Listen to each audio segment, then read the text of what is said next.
Hey, good afternoon, good morning, good evening, wherever you are. It's great to be here again. This is episode number 126. And in this episode, we're going to do something a little bit different than we have done in the past. In this episode, we're going to explore some ways to handle the migration of Calico to Cilium or from one CNI to another CNI when leveraging network policy. But to do that is going to take a bit of work for us to get kind of into it enough for me to show you like what the steps are and how it all works and just kind of conceptualize it. So it's gonna be a fun session. I hope you're gonna like it. I'm looking forward to it. But let's go ahead and get started with it. So let me share my screen so you can see my screen. Present. Share screen. Entire screen. That one. All right, here we are.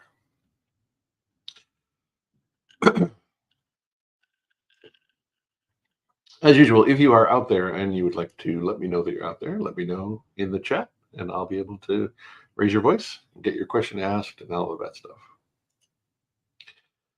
So today I put all the notes up as usual. I don't think I've shared them yet. Let me do that. 126. Save.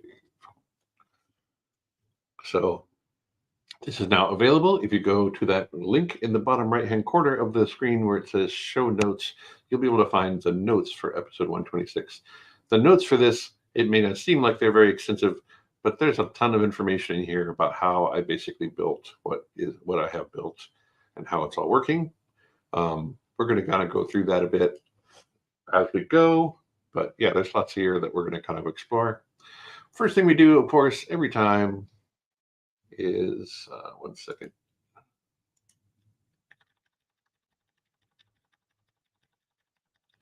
Just get rid of all of my sensitive tabs.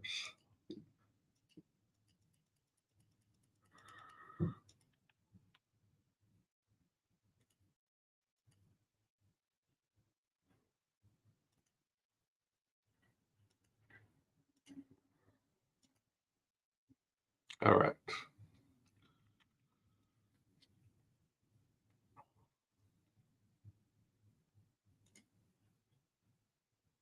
Okay, we're shared again. Okay, so the news. There's lots of really interesting stuff happening. But let's take a look at Cilium.io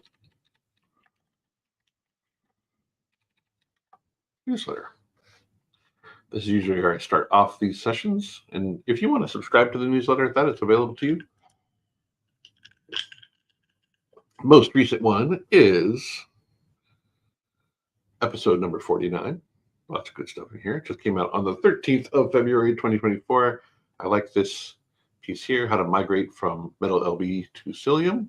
Maybe we'll do that in an episode. That'd be kind of a fun one to do, actually, also. The technical Cilium in Cilium 115, gateway API support for cluster mesh scale increase and security optimizations. Lots of stuff covering the latest release of open source Cilium 115.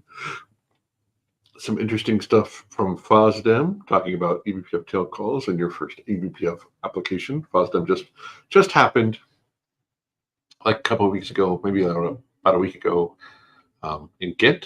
It was a pretty awesome conference. We had a lot of folks from iSurveillance there.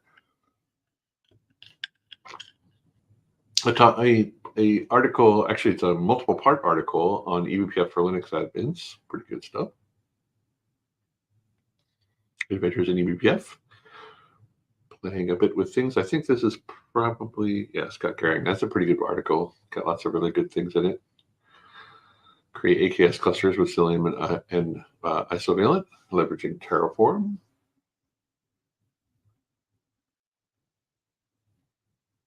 A way to a simple XCP application to observe TCP connections in user space. An IP routing kit, a BPFib. I like it. From Utaro, one of my coworkers here at iSurveillance. We recently released a state of the eBPF foundation, a state of eBPF article from the eBPF Foundation. Definitely check that out if you'd like to understand just kind of how it's going with eBPF in general in our ecosystem. We're coming right up on KubeCon, so these are the talks by folks around Cilium at KubeCon EU in 2024. You can see, we continue to be there continues to be quite a lot of chats about Cilium, which is very exciting. Some of these things are actually related to the day itself. So there's going to be talks at Cilium and eBPF Day. You noticed in the last couple of years at KubeCon, we've kind of changed the name. It was eBPF Day, it was Cilium Day, now it's Cilium and eBPF Day, which gives us probably the most latitude to have talks. Hello, Joseph. Good to see you. Welcome. So if you want to understand more about those talks, you can definitely check out that blog post. And there's lots more content out there for that piece of it. There's a case study from Robobank making use of Cilium. eBPF Foundation and Linux reveal a comprehensive study on eBPF's impact. Again, kind of in that same report. Pretty exciting stuff. There's a great talk on XDP. So if you haven't got a mental model of XDP, this is probably a really good one to start with because it actually describes some of the challenges that in leveraging XDP for some technologies.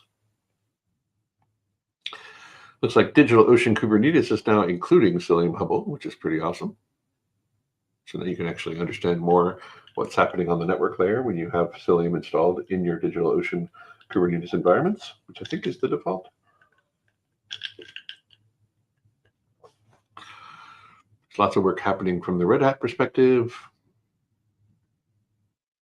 And then there's a how-to. This is the migrating one that I saw that might be fun to do actually with Nico. Nico did a talk on how to handle the migration.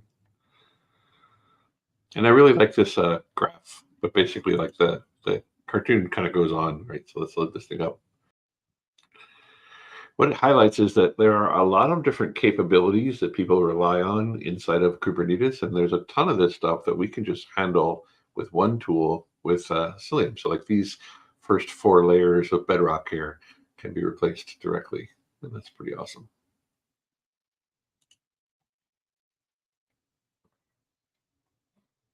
Yeah. So if you would like to check it out, definitely come check it out. There's a really good quick video on Cilium 115 highlights. There's tons of stuff. If you'd like to come check those out, definitely check those out. Another thing that I usually show you is the latest labs when there are some, and I believe there are some. This lab just came out February 15th, and this one's a fun one. I really like this one. Oh, let's see, we have another hello. Mr. Jerry Hensey, good to see you, sir. My coworkers working on helping support people in all of this craziness. So this Isovalent Enterprise for Cilium Multicast Lab, this is a lab for the multicast feature in Isovalent Enterprise. If you haven't played with it yet, it's definitely worth checking out.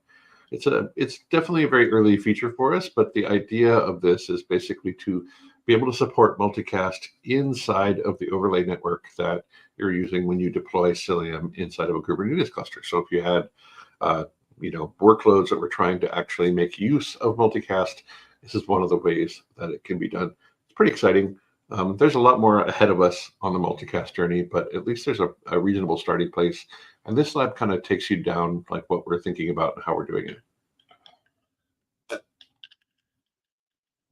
There's a great article, kind of a similar one, migrating from Calico. This one kind of assumes that there are no policies or that you will have to delete or remove them.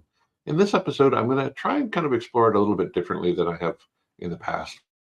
Try and do it with network policy and just kind of show why that would be difficult, why that would be, how that works, all of that stuff. So interesting stuff here. So let's get back to our notes and let's get started here.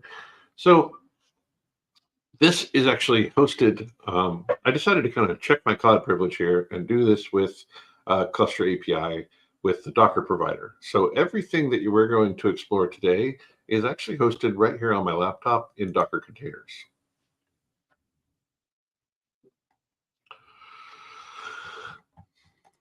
So let's talk about how that works.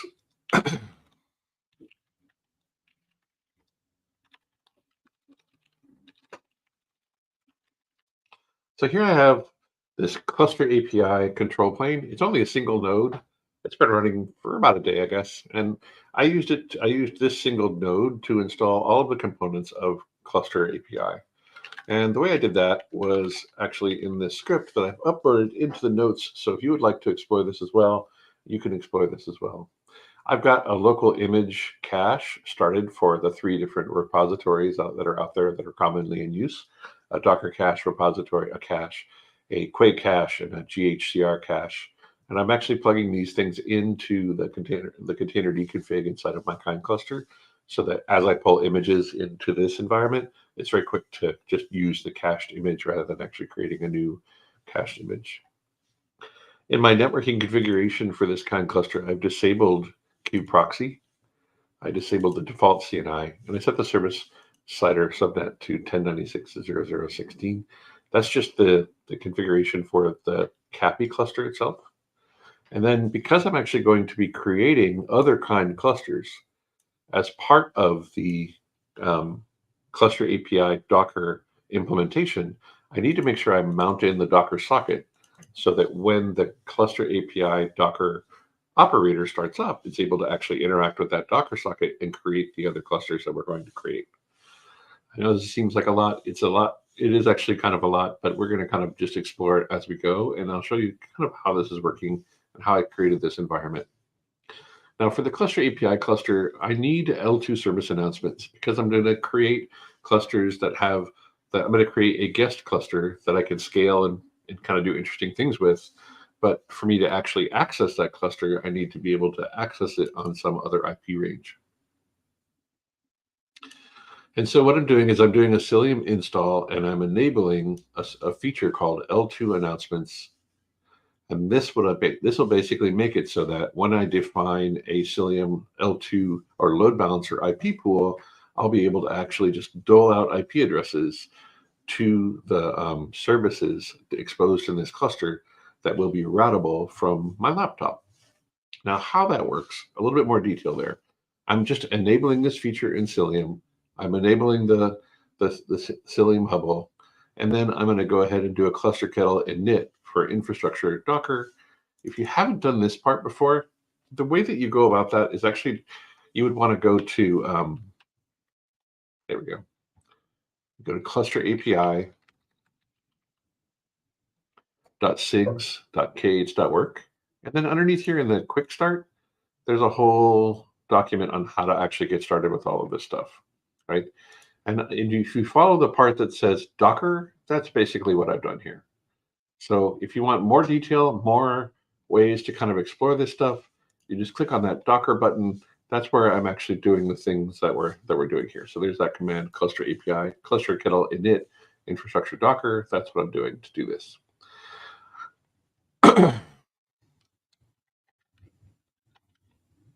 All right. Excuse me. Now, because I'm actually using L2 announcement, and what L2 announcement means is that on the host itself, on the nodes that are making up my cluster API cluster, I'm going to create a pool of IP addresses, this 172.18.200.0/24, and I'm going to expose that pool in the same, basically routing domain that the nodes themselves are in, right? So if I were to do kubectl get nodes -o wide, we can see that the IP address of this node is 172.18.05. And that's because the node itself is part of the Docker kind network. So if I do Docker network inspect kind, you can see all of the nodes that are here. They all have IP addresses in the 172 range. It's an interesting thing about Docker networks is that they kind of go in order. And they are actually reserving an entire /16 for their use. So 172.18.00/16 is reserved, and it's pretty much never ever going to get to like the 200s. So what I'm doing in this configuration is I'm actually just going to use 172.18.200.0/24, which overlaps with the node slider for the CAPI cluster, and that means that it will be routable. And the L2 announcement part is that when I create a service, it's going to ARP out the IP address that is allocated from that pool directly into the layer 2 network associated with that node. And that's actually how we get where we're going. Can I increase my font size? Yes, I can. It's probably a little bit better. Sorry about that.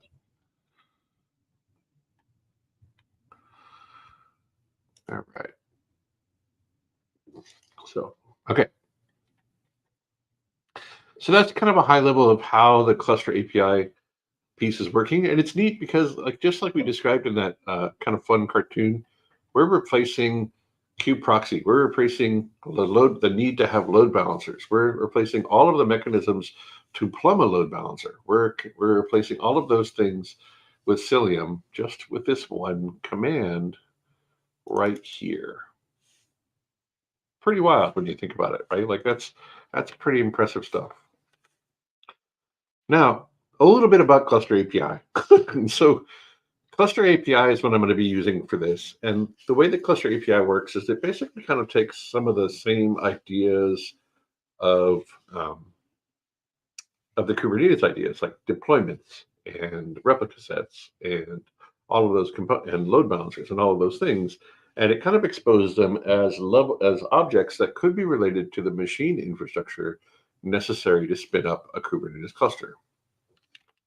So if I move into the C1 thing, I'm actually going to show you the cluster that we stood up real quick, and then I'm going to show you how we went about defining that cluster. So if I do kubectl get nodes, you can see that we have 3 control plane nodes, and you can see their names are going to be kind of similar to the way that we would think about names in a deployment, right? So this is the control plane deployment of nodes, right? It has C1, it has a generated name middle bit, and then there are 3 instances of it, 3 replicas of the control plane.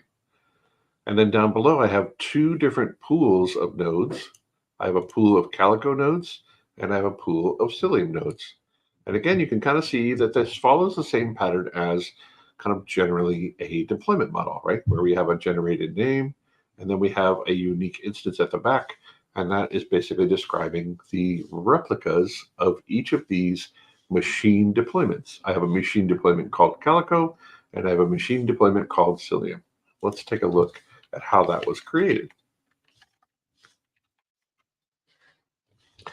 So this file is a file that can be generated. I didn't write all of this out, but if you do cluster-kettle generate and you follow the documentation, then what it will do is it will actually generate all of this component, all of this boilerplate for you. And then there are a few places where I've edited it to kind of make some changes to how I wanted things to deploy.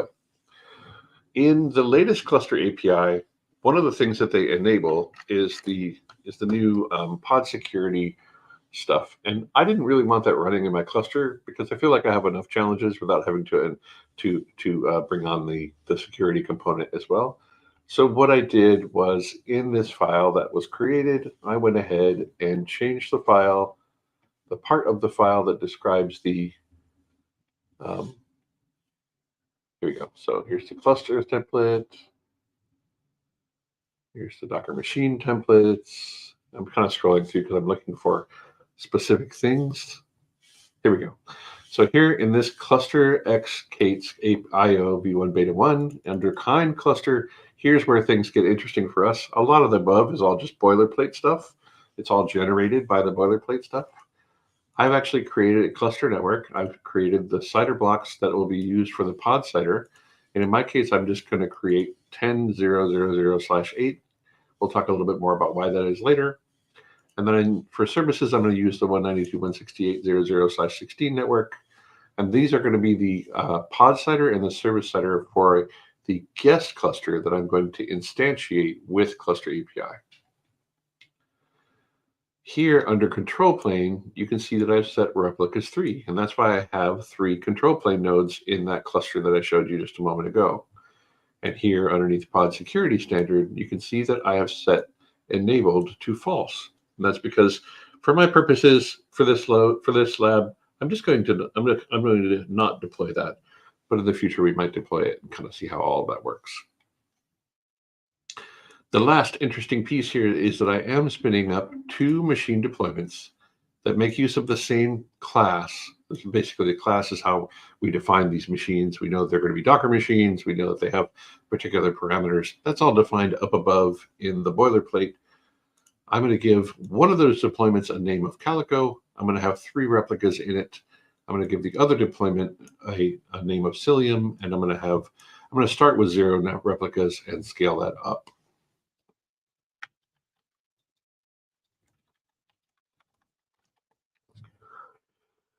All right. Now, all of this information, the C1 YAML, the capi.sh, that is all in the nodes. So if you want to kind of explore that, see how that works. So here is the cluster API script that's actually going to do all the bring up for cluster API. Once you have a kind, or it'll actually even stand up the kind cluster configured appropriately for you. Here's the cluster definition. This is the c1.yaml that we were just looking at. That's all in here as well. So if you'd like to explore that, that's all here.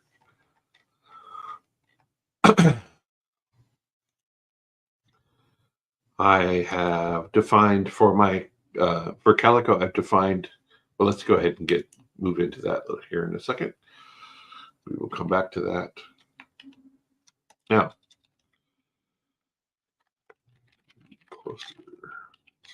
I'm going to go ahead and delete that cluster that we had running, and then we can bring it up, and I can show you kind of the steps to bring up that cluster. Keep it all, delete cluster C1.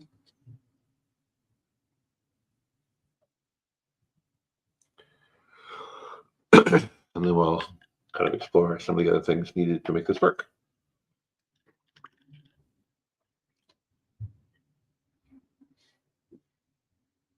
All right, so my cluster has been deleted. And then to create the cluster, what I want to do is just do kubectl apply c1.yaml.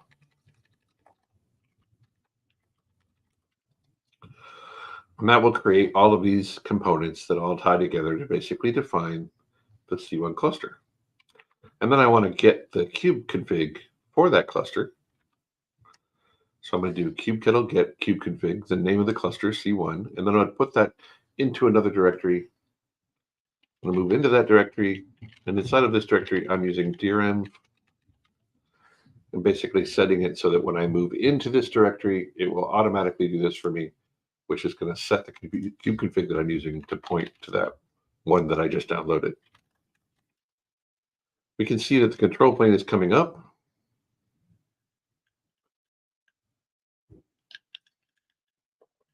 And then the neat thing about this is that in parallel, it actually creates all of the worker nodes in the pool that I have defined. So let's go ahead and wait for that to happen.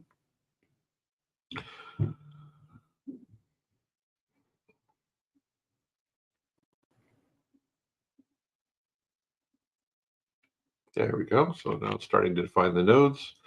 I'm going to do a label real quick.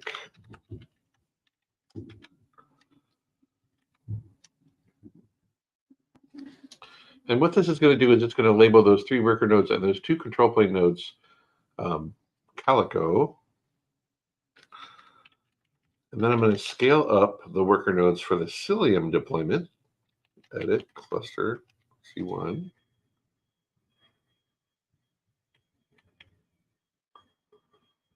This is the cluster object. You can see the replicas for the Cilium deployment were 0. We're going to go and scale that up to 3. And we're going to C1. It'll get nodes. We can start seeing the Cilium nodes coming online now. Put a label, and I'm going to label anything that's not labeled CNI Calico. I'm going to label it CNI Cilium.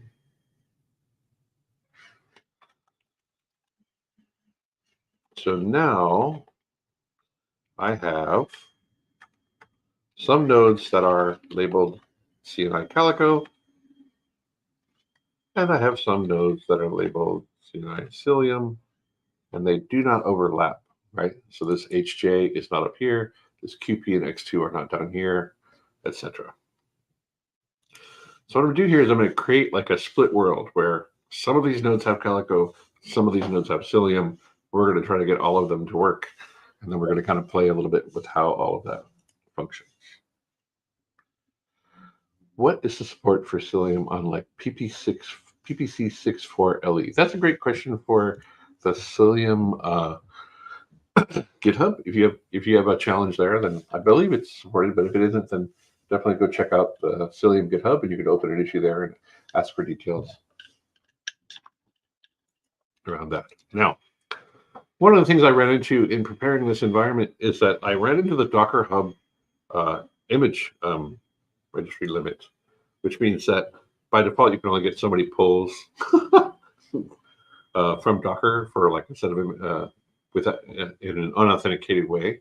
And if you try to like go beyond that, then it will tell you that you've exceeded the pull limit, and you have to kind of come up with some other way to get those images in. Now, here are the images that I want to download into my guest cluster. And before I do any installation, I'm just going to grab those Docker images that are here and drop them into the kind cluster. So I'm going to do for I in cat images do kind load Docker image /i name equals C1.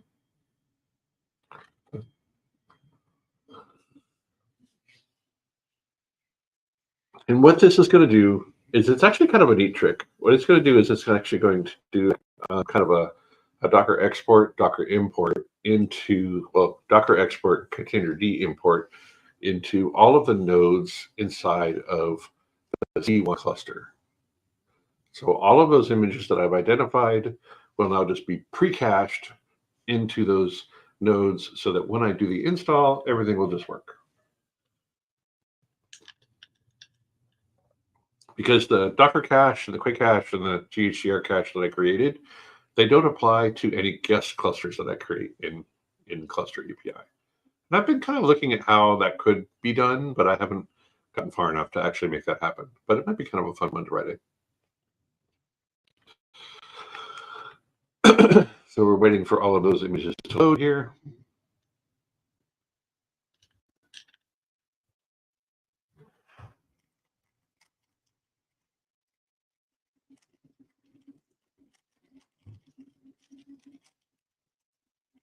And then we'll get started here with the installs. And we'll talk a little bit more about the install as we go.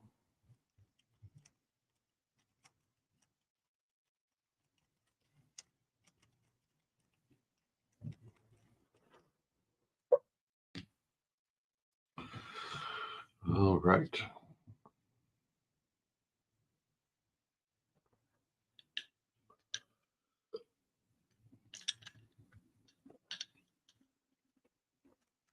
All right, there we go. They're all present now. So now what we can do, you can see that we have the nodes, but they're all in a not ready state. If I do kubectl get pods -a, you can see kind of what I'm expecting, which is the core DNS is not operating, but all of the base components that we expect that are not part of the overlay network are operating. So that's a good thing. Let's see here. Do you know if there is a CNCF project to have a new version of Kubernetes network policy to uniformize? I don't think I understand your question.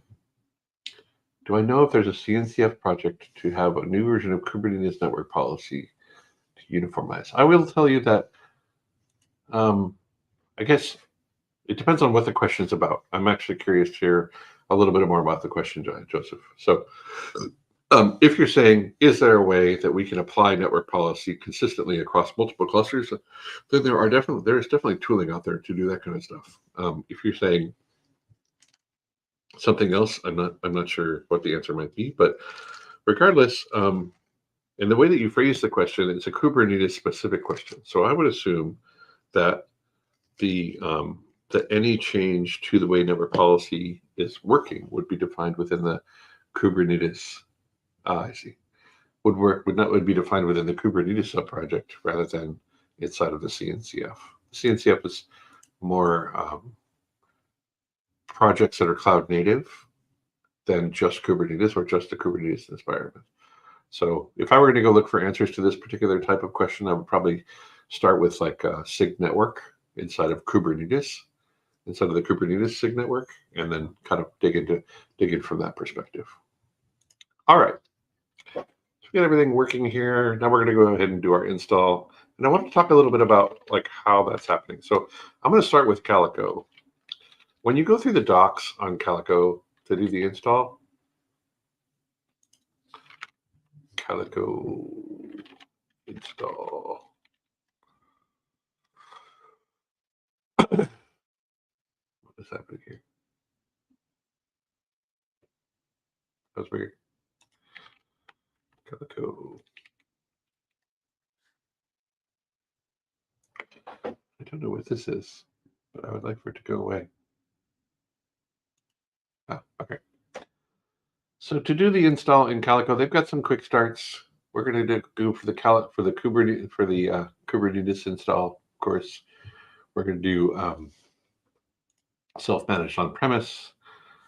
We're going to do the install here, and we can kind of see how this works. What I did was I just downloaded these files, and then I edited them a bit. And let's talk about the edits that I did, just to kind of talk through what's here. So I know that's also kind of small. So if you go to the docs.tegera.com, you can actually see the files I downloaded just to do the install on self-managed on-premise, because that's effectively what I've got here.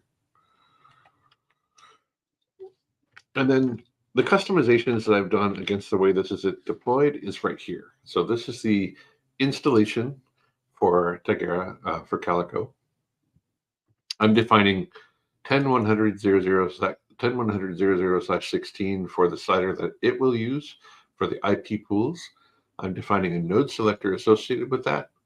I'm telling it to use VXLAN encapsulation and to NAT outgoing traffic to the node's IP. I'm setting the node selector on all of the components of Calico to point to CNI equals Calico nodes. So this will basically make it so that all of the components of Calico itself will only install into nodes that I've specified as Calico nodes. And we'll probably do the same. We'll be doing the same thing for the Cilium side of things, but let's go ahead and apply this. Now, pro tip, the Tegera operator YAML is huge. Let's take a look at this. WC -L Tegera operator. It's like 25,000 lines of YAML, which is a lot of YAML. And by default, a kubectl apply will basically break. So if I were to do a kubectl apply -f Tegera operator.yaml, it would not actually succeed because there's too much data in there.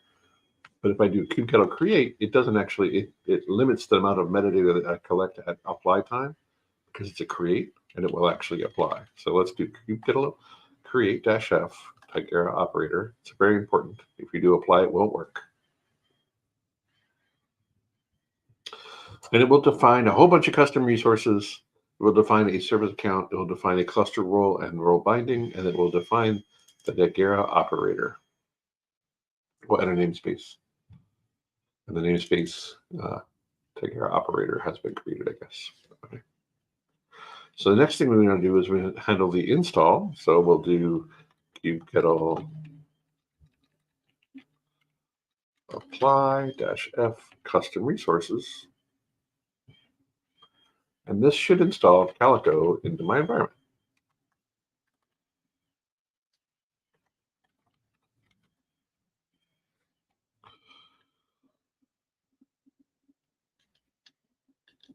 Now, because I preloaded all of those images, it's going to come up right away. Like it's going to come up super fast, which is exciting. So now it's basically just waiting for the Calico nodes to settle. But looks like they're almost there.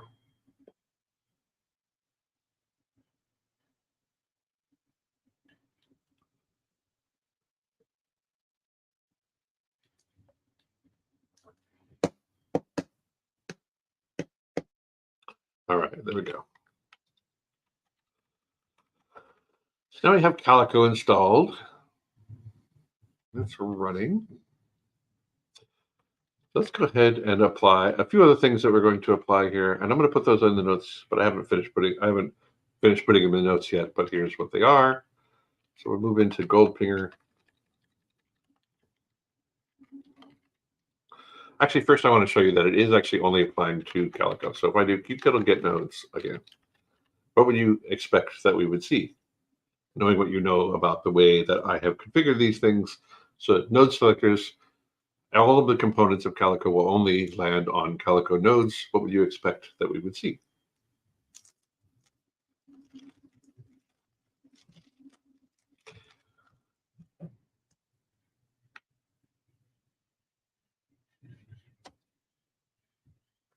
We see that basically there are some nodes that are still not ready. And the ones that are not ready are the ones that are basically marked Cilium, right? So if I do kubectl get nodes equals CNI equals Cilium, the ones that are there are marked not ready. And that's because I haven't installed a CNI on those nodes.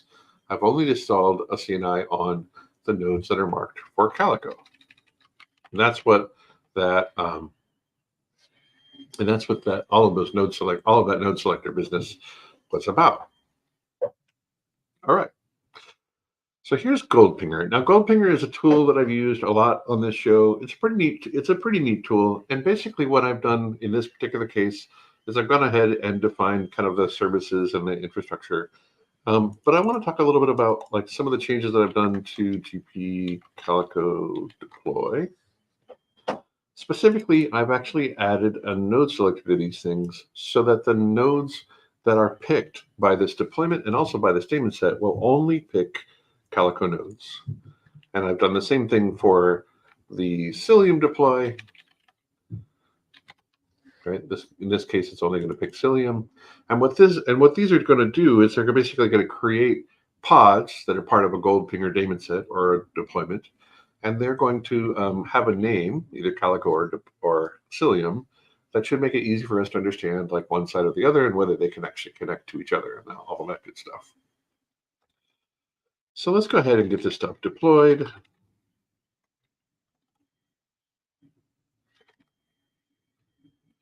Intro creates the service account. It creates the role and the role binding. This is the service. Then we're going to deploy Goldpinger or GP Calico. Deploy. And yes. Get pods. Wide. We can see that these are only on Calico nodes, which is what we want.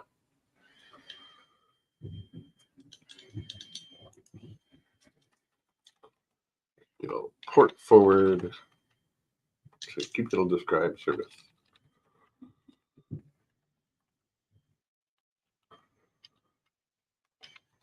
So this is the Goldpinger configuration. It's listing on port 8080 and its target port is 8080. That's what I was trying to remember because I couldn't remember what it was. So let's go ahead and try to get this in there. Let's do kubectl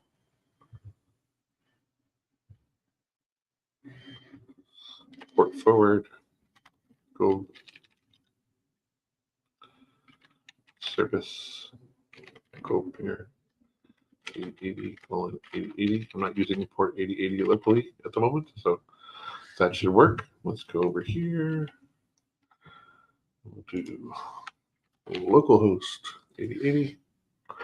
And there's our Goldpinger, and we can see that all of the nodes in our Goldpinger deployment are able to talk to each other, which is kind of what we were expecting. But we can see that these are all the Calico nodes. That's why I changed their name, so I could see clearly that they were the Calico nodes. Now, I think, so let's continue on here. What we're going to do next is we're going to do our Cilium install.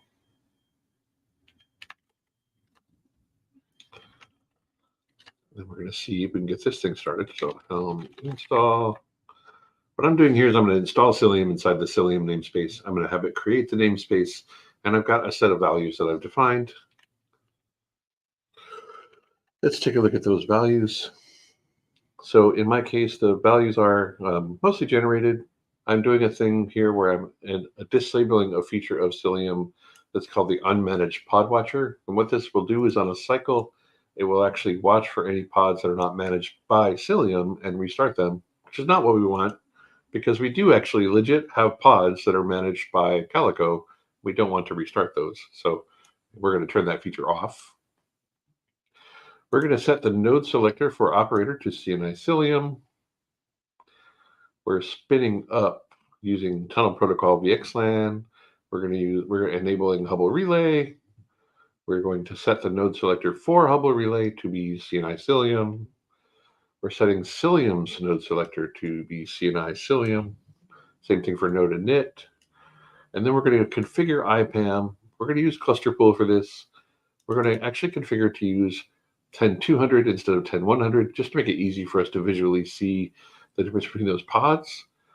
We're going to actually set the node selector for that operator to be CNI Cilium. And then this way we've created like basically kind of a cluster where some components are on Cilium and some components are on Calico. We're both using VXLAN. We'll see if we can actually get them to talk to each other.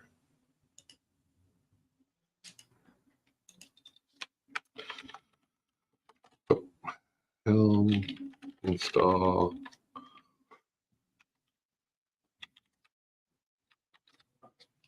All right. Complaining about group readable permissions. Unbelievable.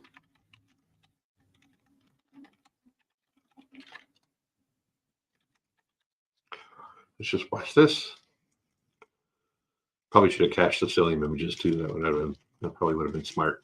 But as it is, we're going to download them, but we're downloading them from Quay. So as long as the world doesn't break in Quay world, then we should be okay. Mr. Luciano is answering the PPC 64.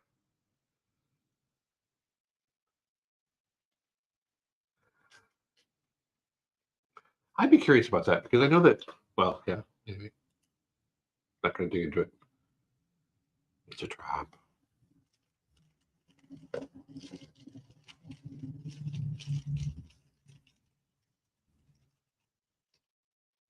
Waiting for the Cilium stuff to get created and come up.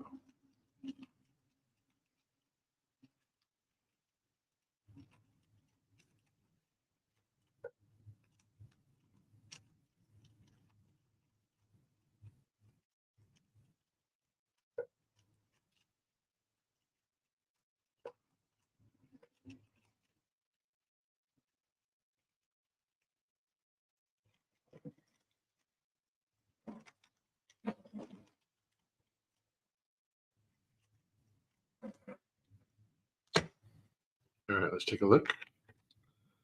And Cilium is almost up. Waiting for Hubble relay to kick. We're not going to wait around for that. Oh, there it goes. All right, so now if we do kubectl get nodes, kubectl get nodes, we can see that all of the nodes are ready. Let's go ahead and apply the Goldfinger stuff for Cilium and see what it looks like and see if magically everything has worked. Kubectl apply that. I'm actually curious, before I type this in, I'm curious if Christopher, if you want, you could put it in the notes. The notes are located in HackMD-Echo Live episode number.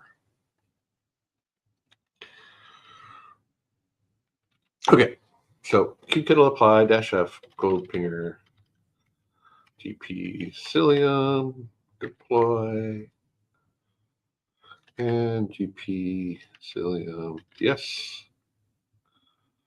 Kubectl get pods. So now we have our Cilium labels and we have our Calico labels. And I know what you're wondering because I'm wondering the same thing. Port forward. Boop.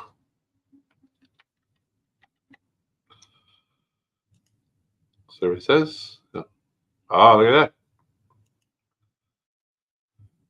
So we can see that we're actually connecting to the Calico side, and the Calico side cannot talk to the Cilium side.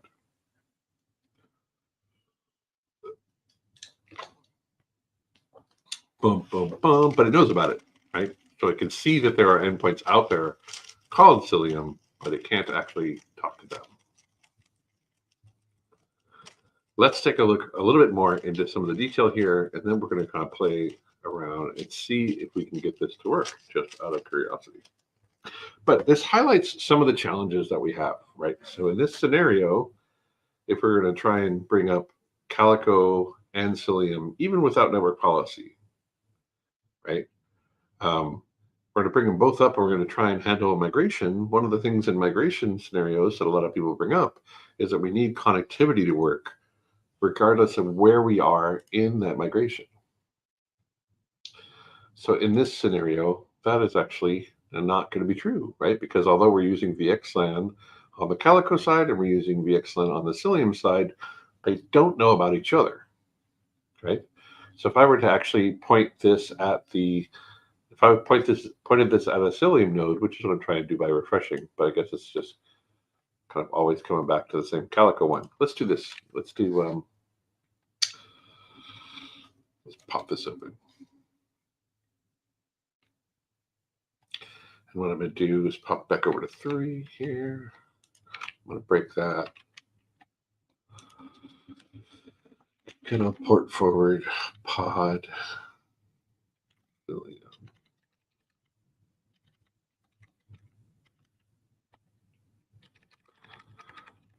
Deployments.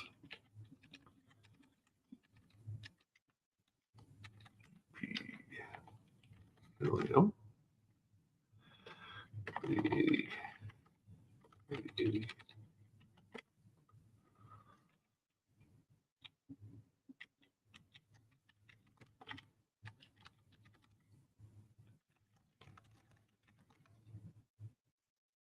Oh, in the wrong directory.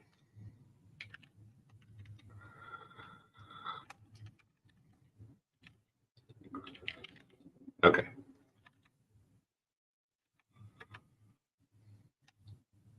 There we go. All right. So then port forward, GP Cilium. So now it's actually forwarding to a Cilium container. What does it look like from there? Well, that's interesting.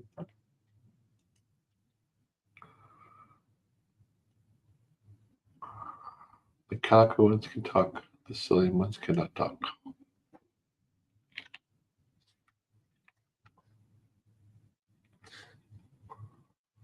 Was broken now? Yeah.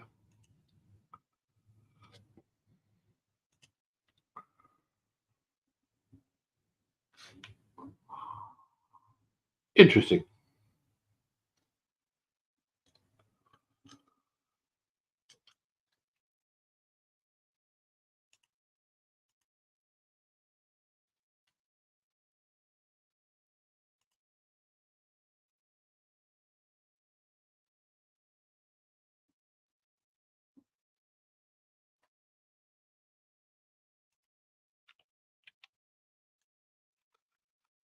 Let's try to port forward to a specific Cilium pod and see what we see.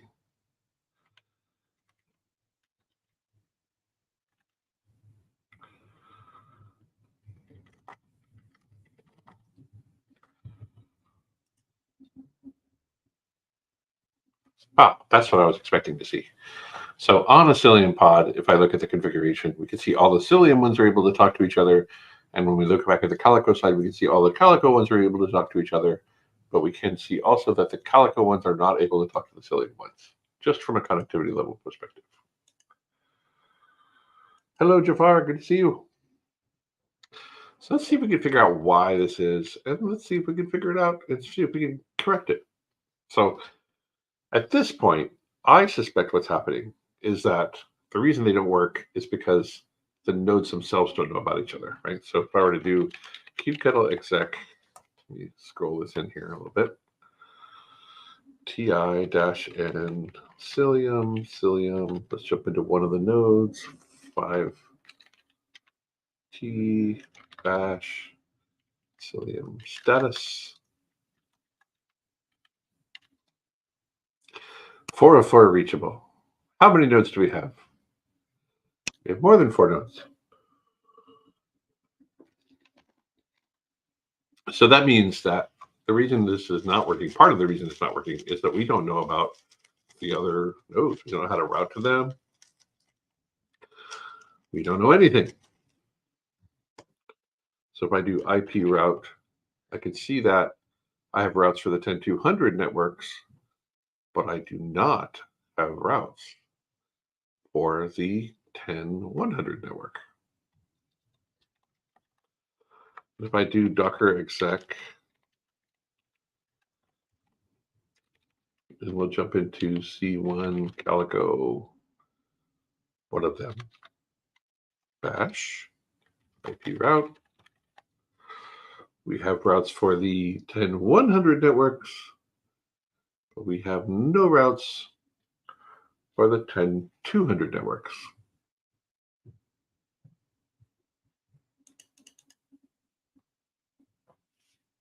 Okay.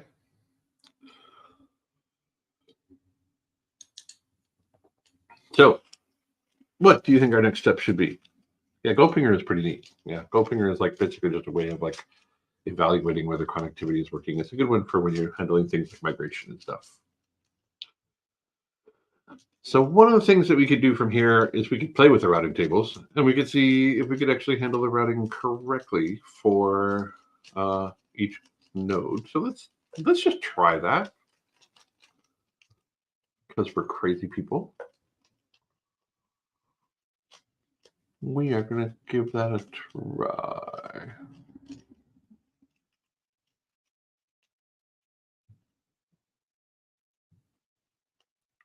Oh, that's because there's deployments. Actually, you know what I'm going to do?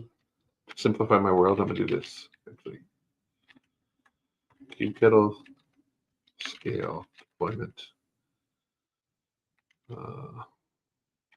Replicas 0, TP Calico. Just going to turn the deployments down. And that way, all I see in this graph should be the node, the daemon sets, which will greatly simplify what we're seeing.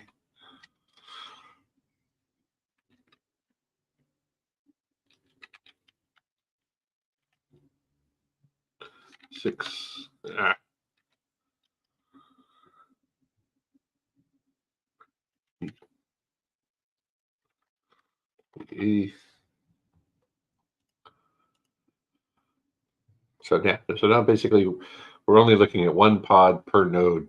It makes it easier to understand what we're looking at. You can see that the IP addresses don't overlap: 9, 10, 11, 13, 14, and 15. Okay, so let's see if we can get this to work, because I'm actually kind of curious. One thing to know about IP routing is that everything in IP routing is 2 one-way routes, and the question becomes, who is going to configure those routes? Now, because we have a world where we have 2 different CNIs, both CNIs are configured to understand their own domain, but not the other's domain. Basically, what is breaking the world is that neither Calico nor Cilium are configured to configure routes for all nodes. So there are a couple different ways we could kind of play with solving this problem. One of the ways that we could solve this problem would be to install, like, say, the Cilium agent on all nodes, or the Calico agent on all nodes, and still figure out a way to tell the agent itself that it's not the default CNI, right? So this is about installing the agent on all the nodes, but not defining it as the CNI binary that's going to be used by the kubelet. I'm not going to go that path. That is one path that would probably work. That path basically would mean that, like, either on Cilium's case or on Calico's case, I would want to run the agent on every single node, but not put it in the CNI configuration. Probably easier to do that with Cilium, because it's a thing that we can actually support, just not, turning off exclusive and making it so that we're telling it we're going to use a custom CNI configuration. And if we did that, then basically Cilium would run everywhere. And in theory, at that point, because the Cilium agent is running on all nodes, we would be able to actually handle the routing. You know what? I kind of like this idea. because I'm insane. Let me think here.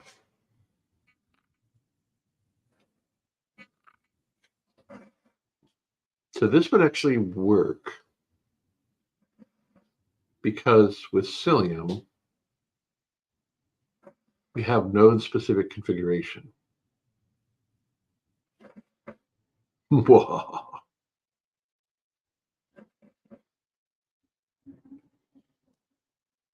Yeah, be a fun one. So we could do it that way.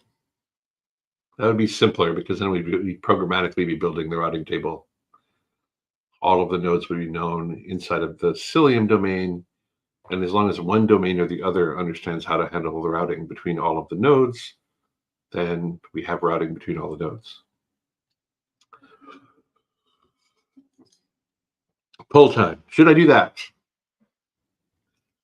Or, and by that, I mean basically reconfigure Cilium so that Cilium is running on all nodes, but the Cilium agent is configured to only point to only be the CNI on nodes that are not Calico. Or should I mess around with the routing tables on each node, basically adding routes for each of the subnets on the other nodes to the nodes in both directions, and see if we could just get like GP Cilium BD and GP Calico DN to just route back and forth using VXLAN, just to see if that works. What do you think? Any ideas? Poll. Give me some thoughts. Shall I do that? Should I do it that way? Or shall I just mess with Cilium and make it do the thing so that we actually understand the domain for all nodes? Waiting to hear your thoughts here. Option 1, mess with routing tables. Option 2, get Cilium configured so that it will mess with routing tables.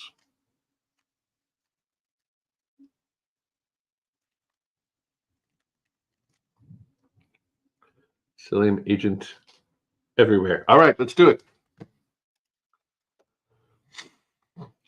All right. Now this is going to be a fun one. It's going to be a little bit of work, but I think it'll be fun. Let's do docs.cilium.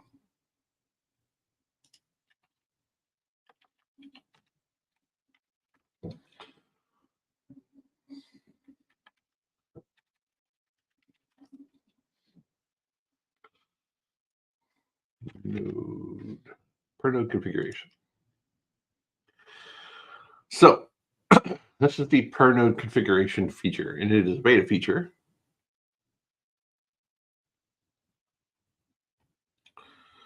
And this allows overwriting the Cilium config map for a node or set of nodes, and it's managed by the Cilium node config objects. This feature is useful for things like this. Where is the documentation for?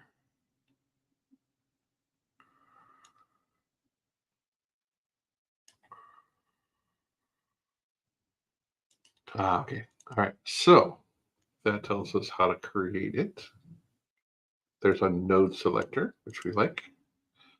Let's go ahead and copy this object real quick.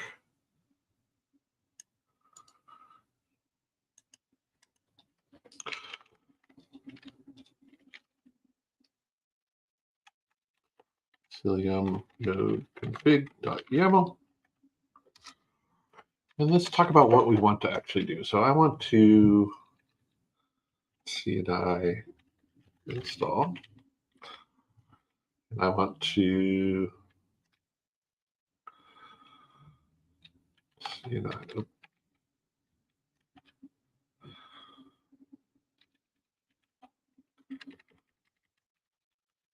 Cilium.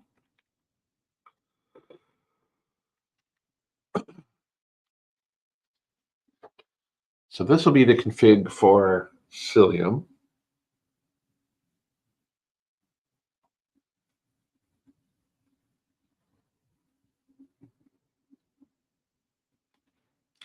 Let's take a look at the Cilium config as it stands today. Cilium config view -n Cilium.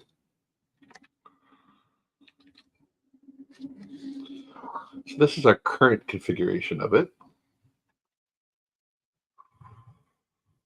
And see this value here, custom CNI conf false. I want that to be true by default. I want CNI exclusive to be false. These are the things I think I need to make this trick work.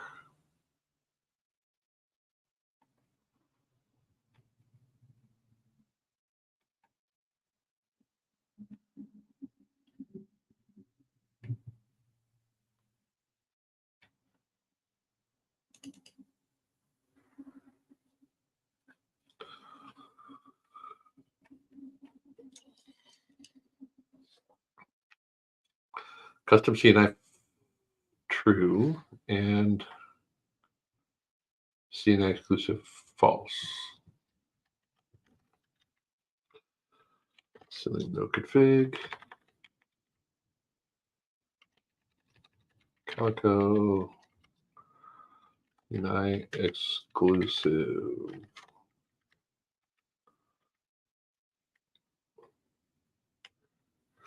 False. CNI. What's the CNI? Custom CNI config. Copy.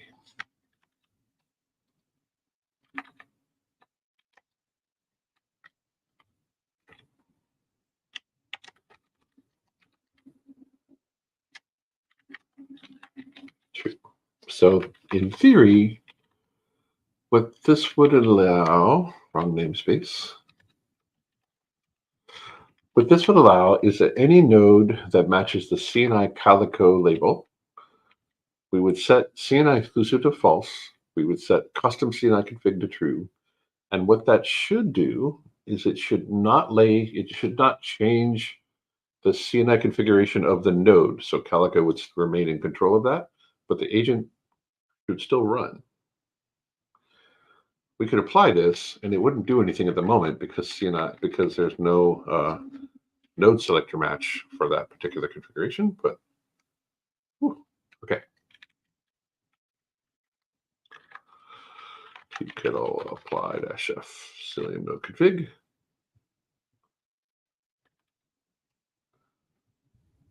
Default CNI exclusive must be a Boolean. So let's do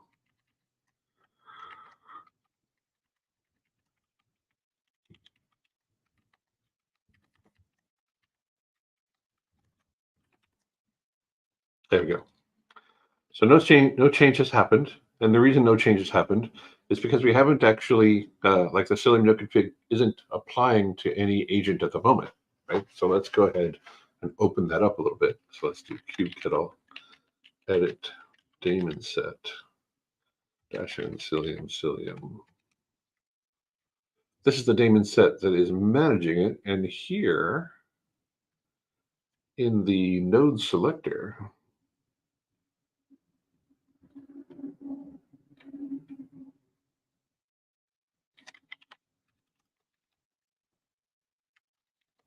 you can see it's pointed at CNI Cilium. So what I want to do is I want to change that. I could do that live by editing the daemon set and just seeing what happens. But really, probably what I should do is take a look at the values. And I should probably just change the node selector here to nothing. And what that would do is that's going to make it so that that should put the agent on every node. And then the configuration of that agent will be, should work. Let's try it out. Helm, upgrade, Cilium, Cilium, -n, Cilium, values.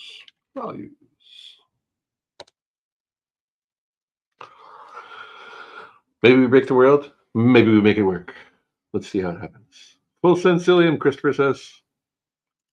Then we have a hello from the AI fan. Good to see you. Welcome. Okay, kubectl get pods dash n Cilium dash oy. Did we put an agent on every node? We did. Look at that. Bang.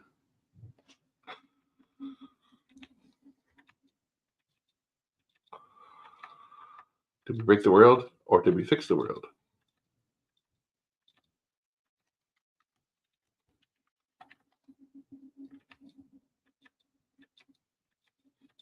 Pulling images.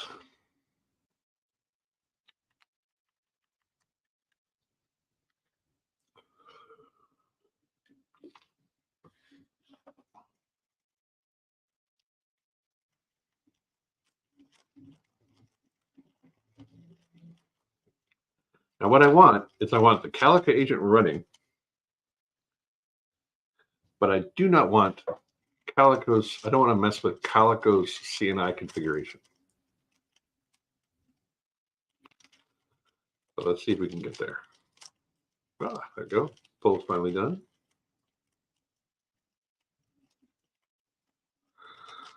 Initializing the Cilium agent on all nodes.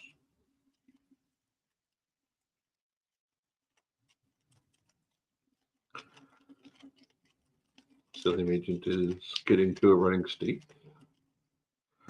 Let's go validate that we haven't broken things. Let's take a look here. So we'll do kubectl logs dash n Cilium, and what I want to know is 8 CPL. And in here, I should be able to see that the per node config applied, but let's take a look. I might have had to turn that feature on.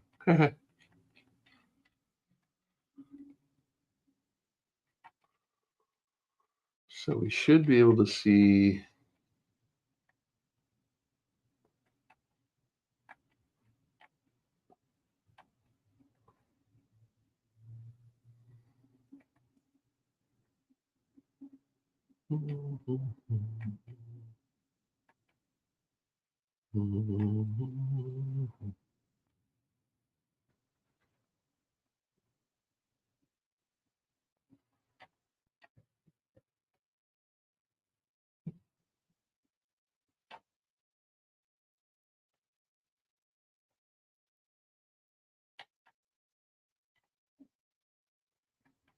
per node config on by default. It's feature on by default. Docker exec ti dash C1 Calico NDRLZ T. Jumping into a Calico node. Let's see, CNI net D. Bummer.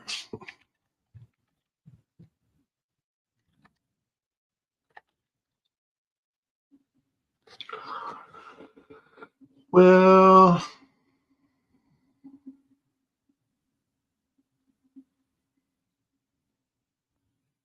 okay. Back to the docs. Back to the docs. Let's unzoom.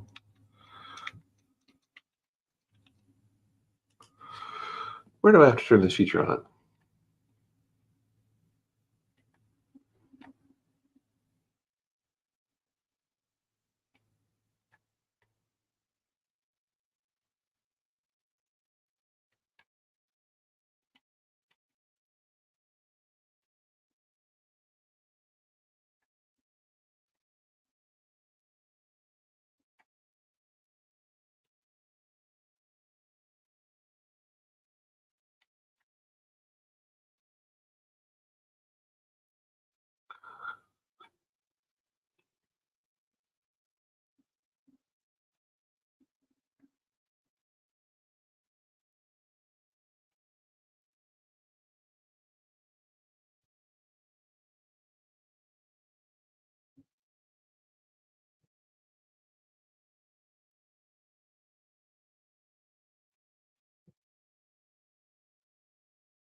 Well, you know what we're going to do just to make our lives a little simpler?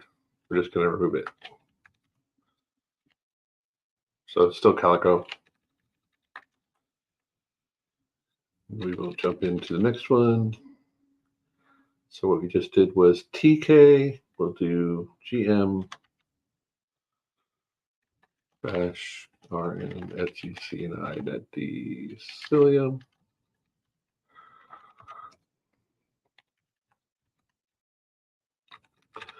And then we will do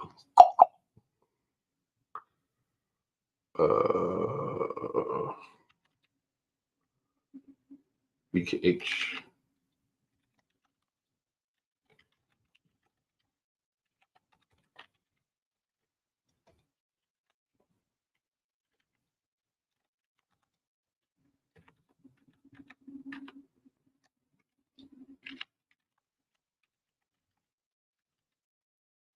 Okay.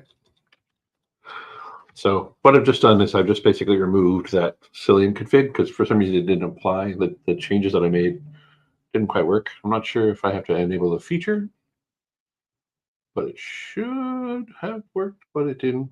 So, but for now, just for our purposes, we have our agents running everywhere. We're not using Cilium on those nodes. So kubekittle get pods. We should see everybody still is running. If I were to do kubekittle scale deployment GP Calico,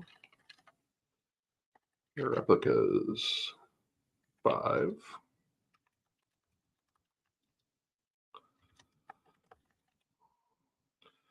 We can still see that GP Calico is getting a 10100 address, which is good. It's being run by Calico.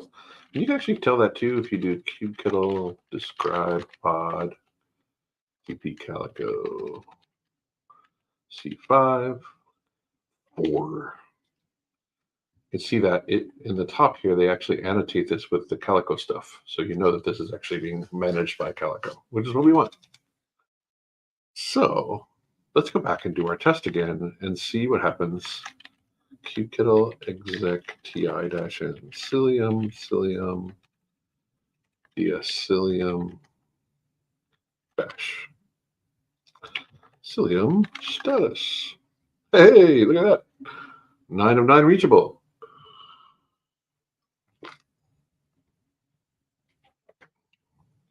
Oh, interesting. VXLAN Calico. All right, clear. Now we can do that same port forward that we had before.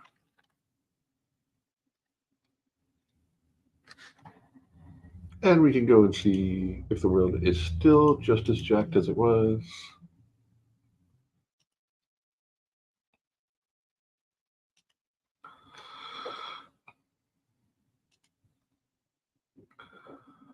Looks like the world is still just as jacked as it was. And I think I know why. I actually just showed you momentarily for what it was.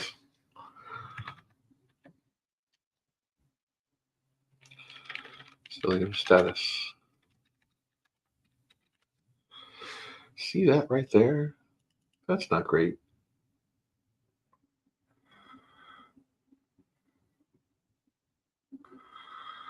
We're reachable everywhere. Let's take a look at the routing table. IP route. Now we have routes for 10100. We have routes for 10200.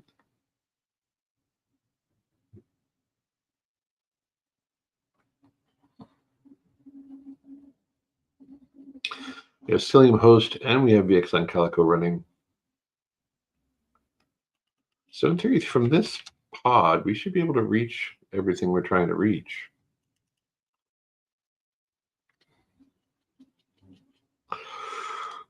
Or from this node, I should say.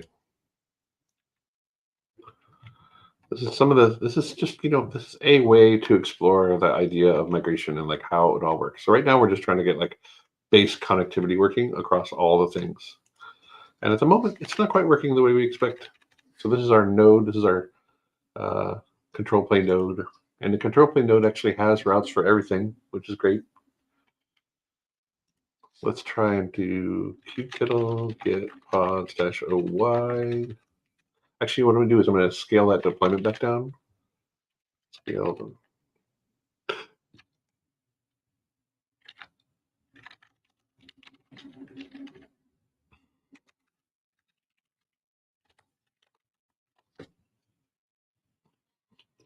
Just to again make our lives a little simpler.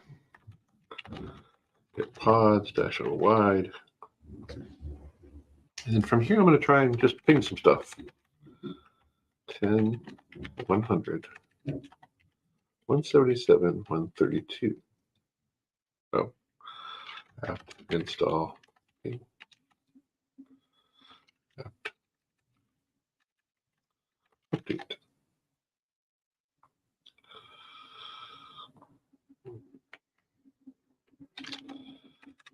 Apt. Ping. Which one? Boop. Apt install. So if it's not clear, what I'm doing is I'm doing this click on the underlying node. So now I should be able to, unable to cap set pcap. Oh, you know what? I'm doing this the wrong way. Let's exit this. Docker exit ti C1 Calico GM bash apt update. Do the thing here. Install IP tools. Ping. There we go. So ping. So we are on NDRLZ.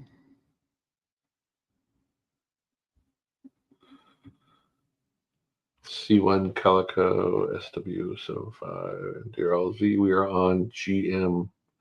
We're on this guy, so that should definitely be pingable.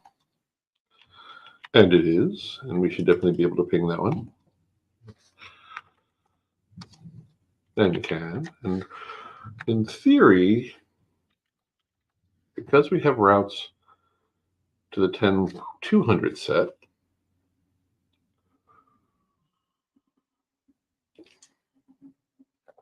we should be able to ping that one. And we can. We should be able to ping that one. And we also can.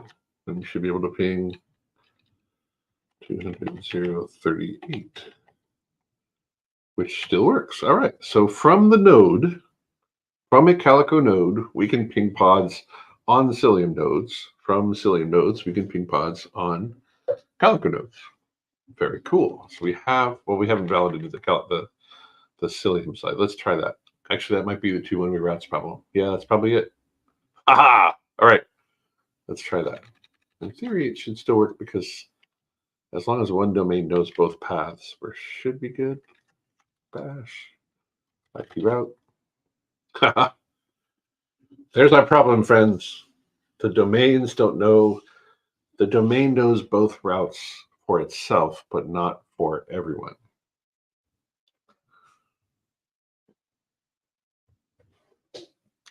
So this is what I was saying in the earlier part of our conversation when I said that in IP routing, every route is two one-way routes. So you need to understand both paths. You need to understand both directions for things to work correctly.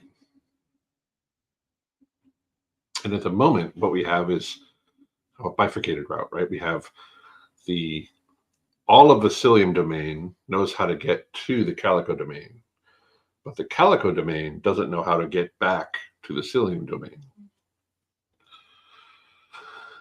Sorry, other way around. All of the Calico domain, that's right. All of the Calico domain knows how to reach Cilium, but not all of the Cilium knows how to reach Calico because the IP ranges that are on those Cilium nodes are not known to us in the Cilium domain. So that 10-100 IP range isn't known to us.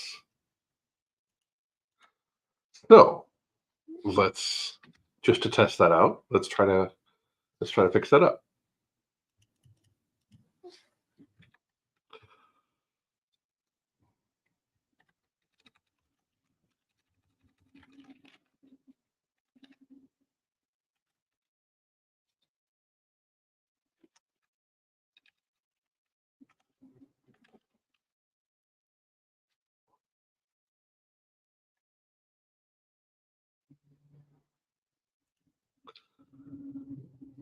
So IP route.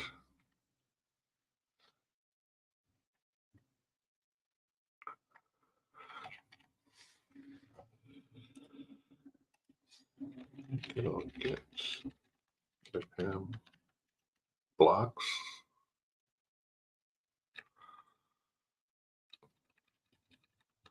Configs.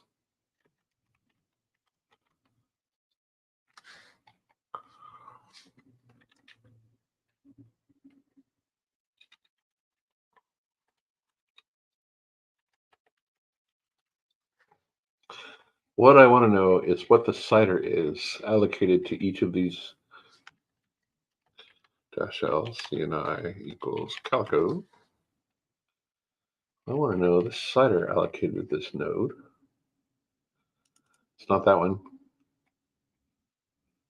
It is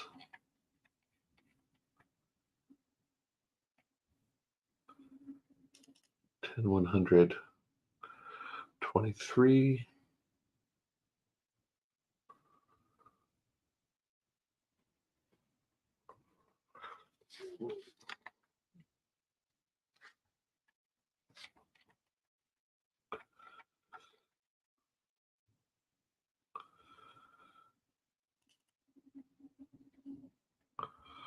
So basically it'll take that first part of that subnet.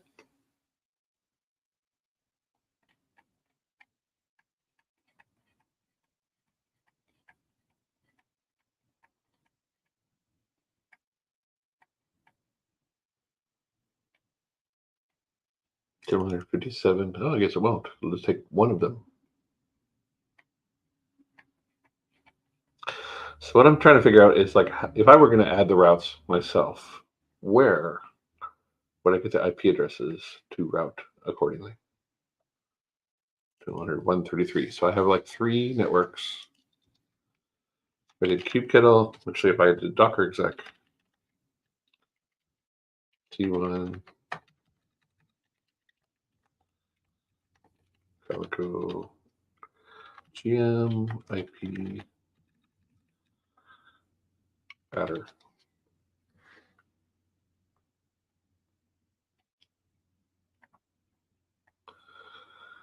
VXLAN, Calico.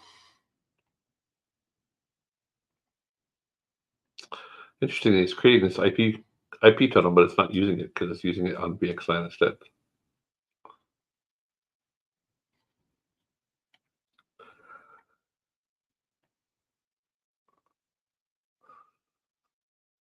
So what I want to know is the network configured here.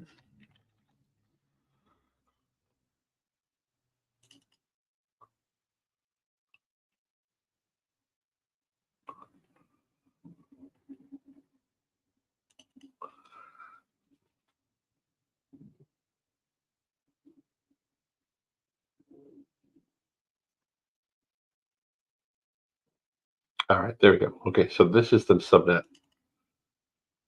that is on GM7 WV. So IP route add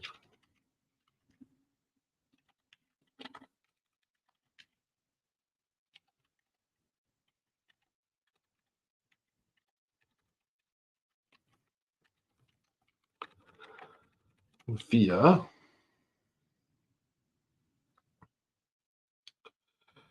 and then the Cilium host 10.200.721.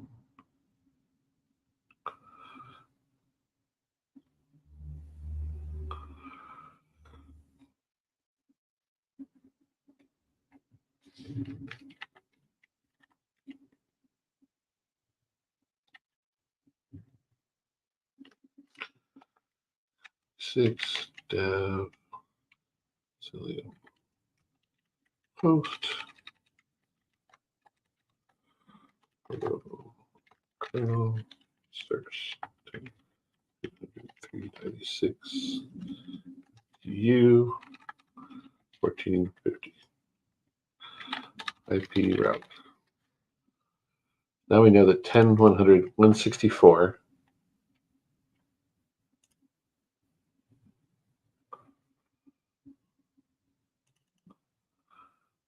Probably should. Yeah, okay. So that's our network. So now that's working. Let's go ahead and do the other nodes.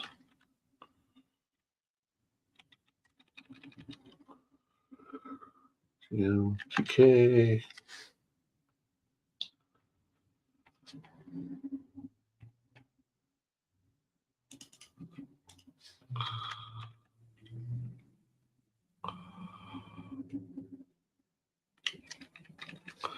I'm not sure that's actually going to work, but let's try it.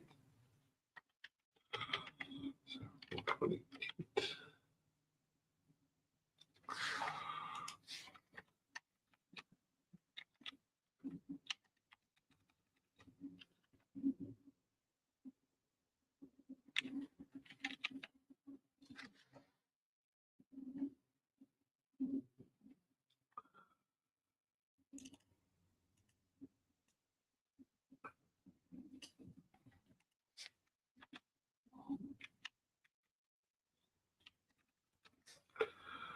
20. 133.128. IP route. These are 10.100 routes. But what's interesting is that it kicks it into the Cilium network, and I don't know that we will know how to find that, but maybe we will. Let's try it. So what we'll do, clear, exit, clear, roll, boop.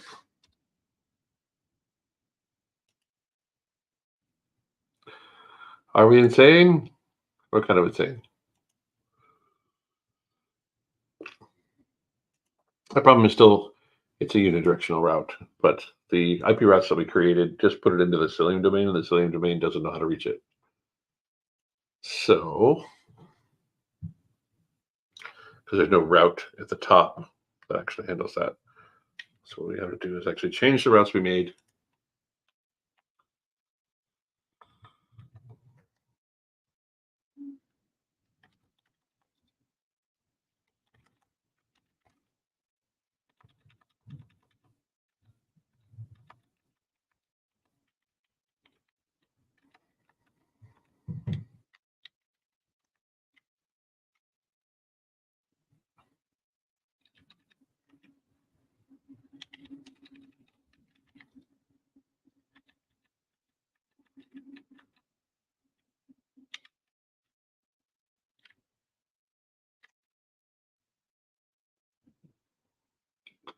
Let's wipe these out, and then we'll try a different way.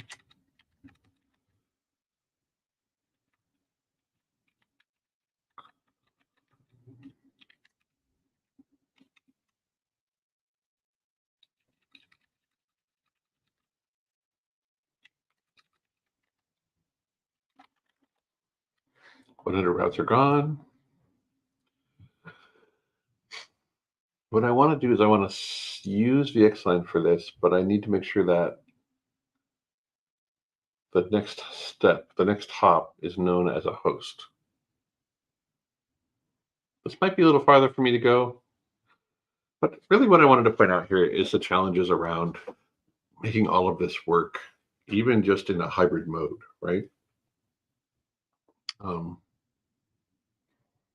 That is one of the harder parts of how all of this will work. So I guess what we could do is kind of the same thing we did for the Cilium side, but for the Calico side. So Calico is installed also everywhere.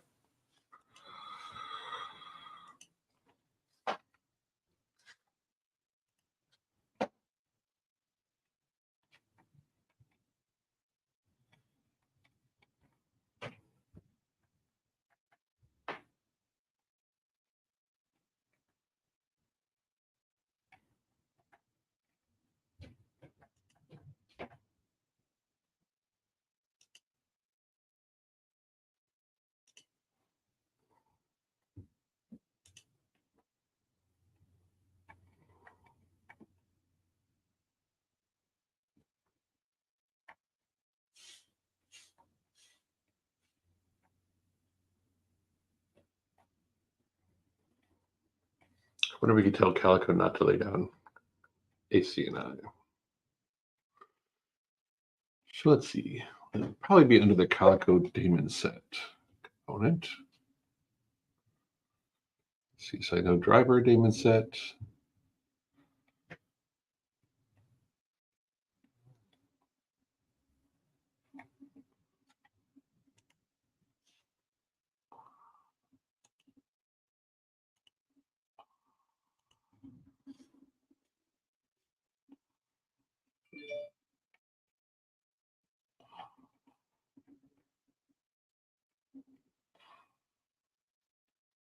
What we could do is we could just widen it so that it was able to install everywhere, and then remove the CNI piece so that only Cilium is doing that piece on those nodes. So that's another way to do it. Same way we did it for the Cilium side. That way both domains know how to reach both sides. We have our two-way win routes. We have our two one-way routes. All of that works.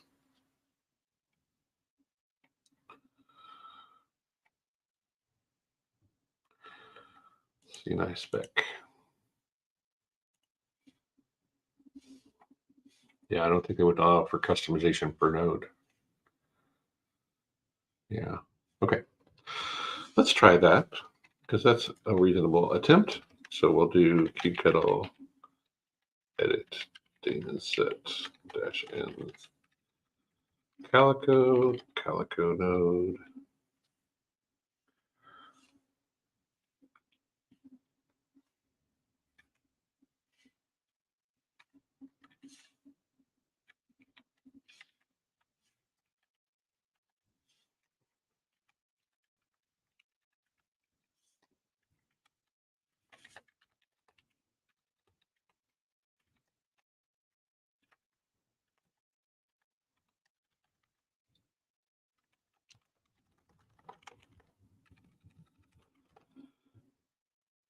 Okay.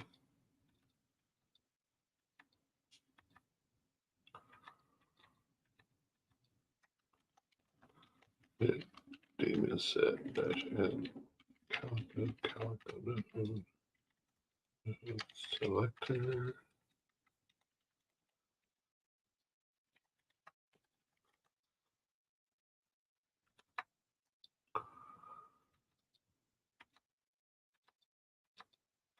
Oh, okay. Kubectl. That's a fun one. So what's happening here is I'm actually losing the race against the operator. So I edit the installation instead. I will not have that problem. So I want to change the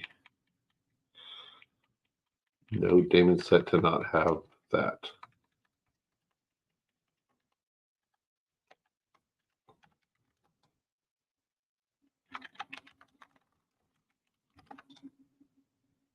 There we go. And then we'll check to make sure that this works. C1, Cilium, 2F, D, RM10, RM Calico.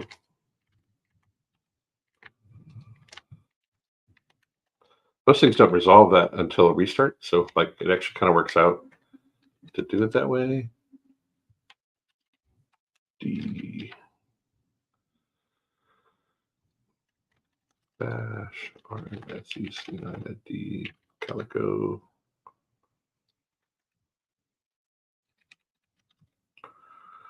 Yeah.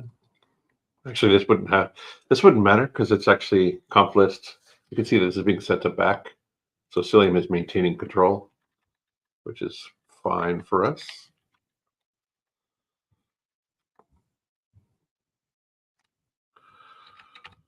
And the third one, J C9 D. Oh, whoops.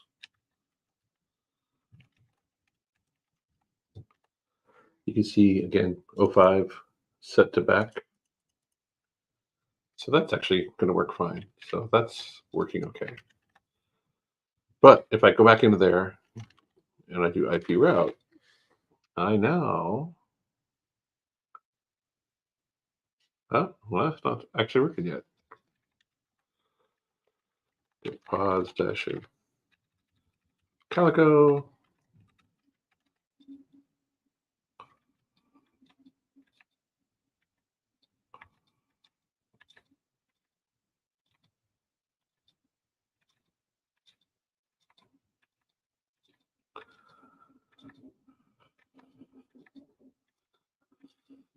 Start me up.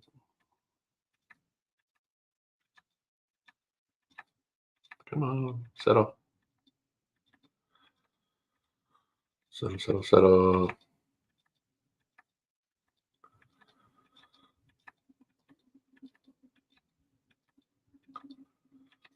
Push it wide. Oh, interesting. It's restarting them again.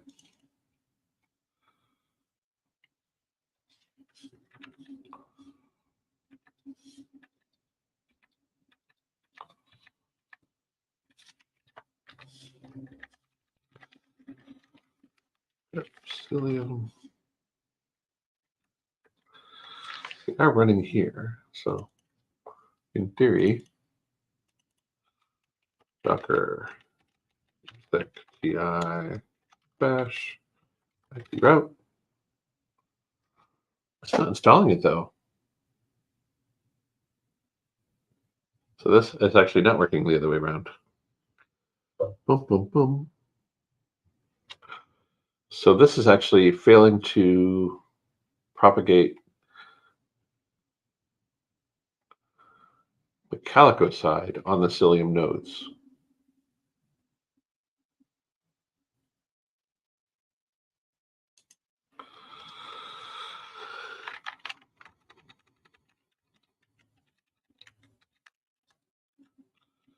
Go back to the Calico nodes just to make sure everything's still happy there.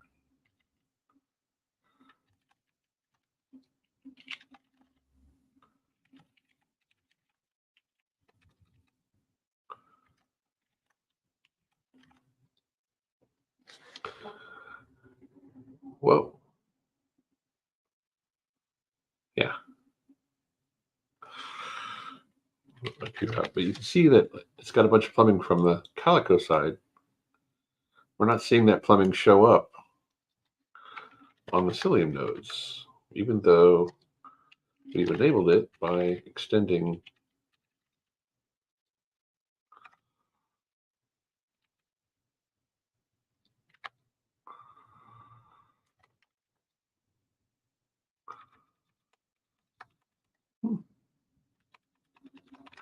So Calico should be running here, but it's not getting me there. Calico node is running.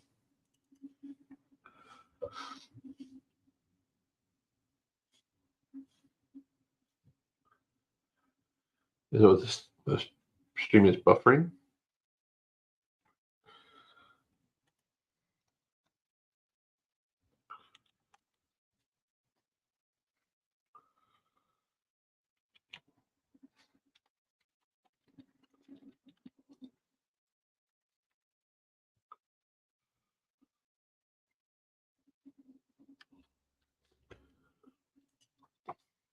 All right.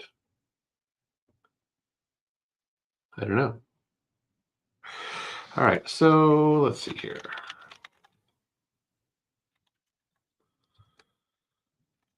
Look at pause. I think maybe what I need to do, Kernel edit.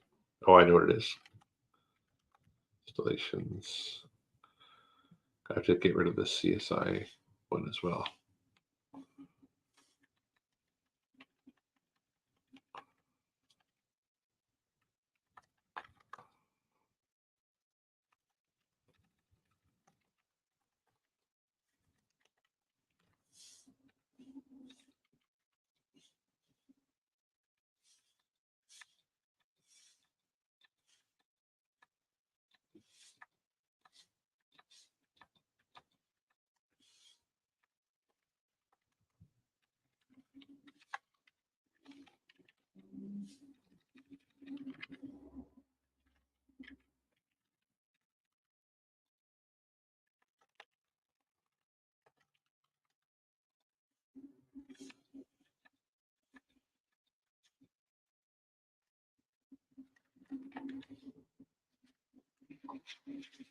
All right, so in theory, the TI, C1, Cilium, JB bash, AP out.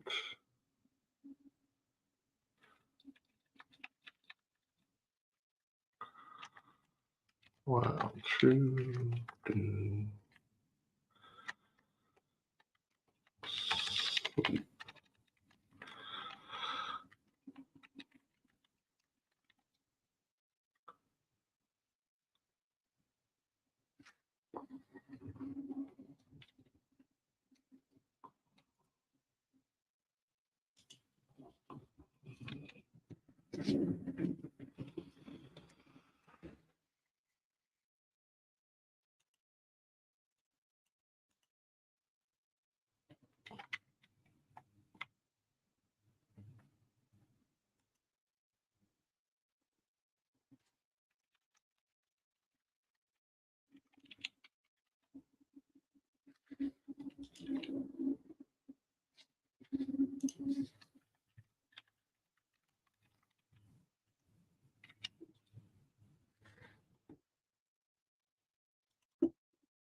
It's complaining that the interface, the VXN Calico interface, is not being created.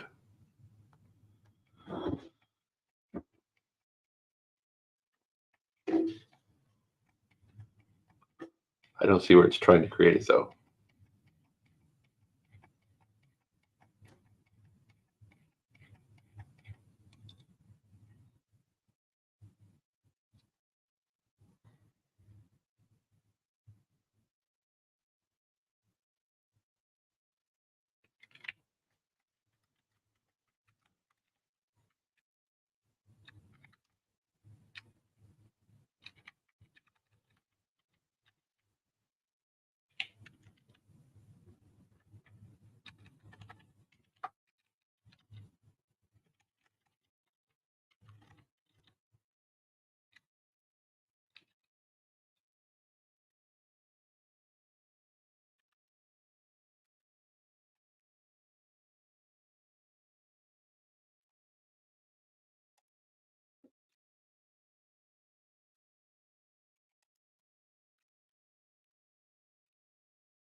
Hmm.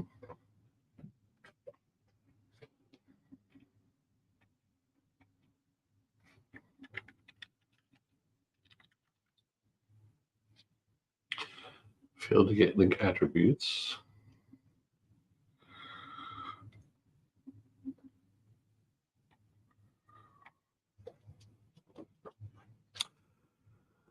Well, I'm not going to spend a bunch of time troubleshooting the Calico side. But for some reason, yeah, can't get Calico and Cilium both on the same node at the same time. But that's a problem. So I hope this was educational. I mean, there's a lot to handling migrations and this type of stuff. I was going to try and actually get to the place where I could actually get everything connected and talking to each other across the link. And at this point, I believe I'm going to call it as not possible at this time. I'd have to do a little bit more work to figure out like why Calico isn't actually coming up on all the nodes. There are a few other options that I could actually employ here instead of the model that I got here. Like one of the options is you've probably seen some of the work I did in a previous episode around Multis. And Multis might actually work because Multis means that I could deploy the whole cluster with Calico, and then I could deploy the whole cluster with Cilium, and then I could actually get everything to work in this way. And I've actually had that scenario work because basically each of the two CNIs is deployed. So in a future episode, I might try this again with that scenario, wherein I use Multis to configure which CNI is being used on for which pods, and that might be a better way to actually handle this, because at least at that point we could prove connectivity. But coming at it from this perspective apparently creates more of a challenge for Calico, like it just kind of refuses to get going on this node. And it's not clear to me why. But one other thing I could try and do, just wipe out all of those things. We'll leave that there.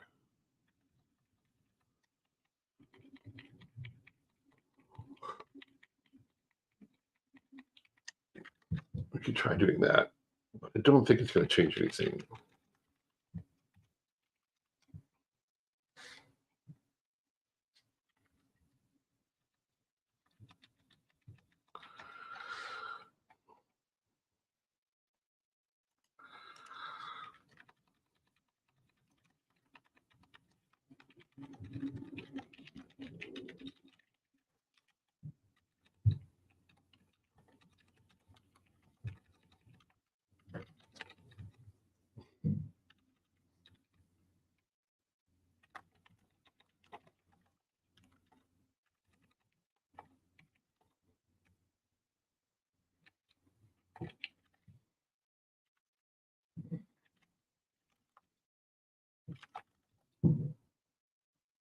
Yeah.